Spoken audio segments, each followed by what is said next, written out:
Welcome everybody. Today we are going to make some fermented foods. These are things that are going to be really helpful to your health. And as you know, I'm Betty Holloway, a registered dietitian here at Pro Healthcare.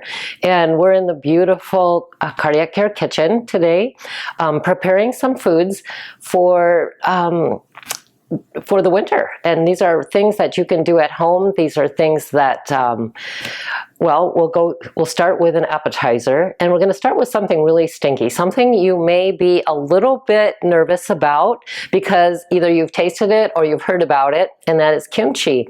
Kimchi is a fermented cabbage relish, really. It's something that is eaten in Korea with every single meal.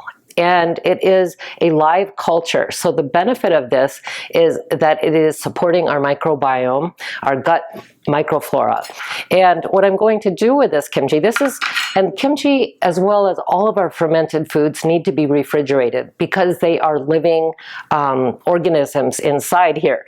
So what I'm going to do is start our appetizer, which is called Kimcheese, a little kind of a play on words here, that we're going to throw in some garlic. Now, kimchi is already loaded with garlic, but we're going to put some more in here.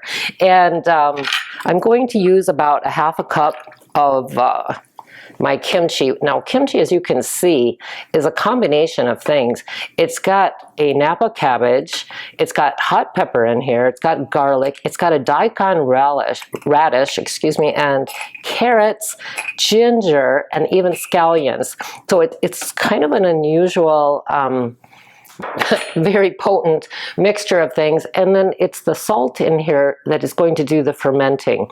I have made this at home. It's a lot of fun, or you can buy it at the grocery store. Always look for it in the produce section in the refrigerated area, because as I said, this stuff is alive. It will stay in your refrigerator forever. This is not going to go bad. It is not going to explode or do anything strange, and it is incredibly healthful. Very, very beneficial. So we're going to tone it down because it does have a lot of flavor with some other ingredients that you may be more familiar with and more akin to, and one is cream cheese. We're going to use a low-fat cream cheese here, which is kind of called Neuchâtel, and I'm using a half a block, and we're going to throw in some goat cheese. This is for people that don't think they like goat cheese. That's fine. You don't have to put that in. You could use a feta cheese. You could just omit it entirely. And then we're going to put another form of probiotic in, which is some yogurt, and I'm going to use a Greek yogurt today. If you find that it's too thick, you can thin it out with a little bit of water. And then something green, because we always have to put something green in there. And in the recipe, it is going to be parsley, but I am going to use some cilantro today because this also goes with this Korean dish. So I'm going to put a little bit of parsley in there to give it some color and some extra nutrients. So let us put this in. Now, you could also throw in some hot sauce if you wanted. I'm not going to do that to you, but it is delicious when it's a little spicy.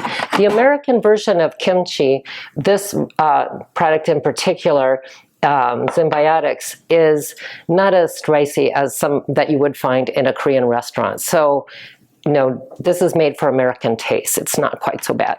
I am going to pulse it now. Let's get started. And as you can see, it gets very nice and creamy, has kind of a light salmon color, and you can't tell that there's any kimchi in here. So now we've got something that's a little bit secret. And I found that people that thought the idea of kimchi would just they did not like that thought at all, found this very, very tasty. So I'm going to show you that this makes a very lovely dip. And it's something that you could put on a crostini, some carrots. I like it with celery in particular, and a really nice crudité. It's got kind of a tangy taste, but it's not as though it's something that's totally foreign. It tastes just like a really good dip. So I hope you'll try that. This can also be used as a spread for sandwiches on top of potato for sort of like sour cream instead.